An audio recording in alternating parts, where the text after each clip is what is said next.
পরিশেষে লামিয়া জুহিকে ছেড়ে যায়, কিন্তু জিনের বিরুদ্ধে লড়াই করতে গিয়ে ইমাম সাহেবের অবস্থা এমন হয় যে তাকে পরবর্তীতে হাসপাতালে নিয়ে ভর্তি করানো হয় এবং জুহিকে মানসিক সুস্থতার জন্য 2 দিন অবজারভেশনে রাখা হয়। কিন্তু অচিরে সেই নেকলেসটার কথা কারোই মনে ছিল না। পরের দিন সকালে মাদ্রাসা ঝাড়ু দিতে আসা 10 বছরের একটা মেয়ে সে নেকলেসটা পরে থাকতে দেখে হাতে তুলে নেয়। তার কি মনে হতেই সে তার জামার মধ্যে নেকলেসটা লুকিয়ে ফেলে। মেয়েটা মূলত গত রাতের কথা কিছুই জানতো না।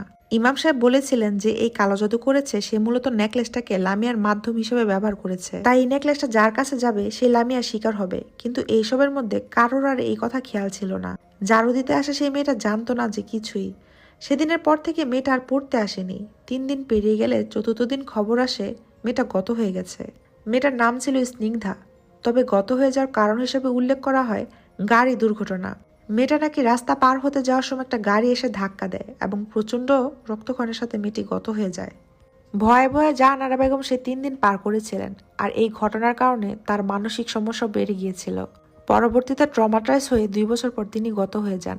জুহিকে তখন তার চাচা নিজের বাড়িতে নিয়ে যায়। সেখানে একদিন একটা ভিক্ষুক আসে, আর জুহির দিকে তাকিয়ে তিনি বলে ওঠে, নরক তোমার জন্য অপেক্ষা করছে। গল্পটার কাহিনী প্লট আমার কাছে খুব ভালো লাগছে। গল্পটা পাবলিশ হয়েছে ময়মনসিংহ শর্ট স্টোরিজ পেজে। আর আমার ঠান্ডার কারণে নাকে কথা বেজে গেছে, অনেকগুলো ওয়ার্ড হয়তো বা বুঝতে পারবেন না, সেগুলো একটু ক্ষমার দৃষ্টিতে দেখবেন। আর পরবর্তী গল্পের সাথে দেখা হচ্ছে।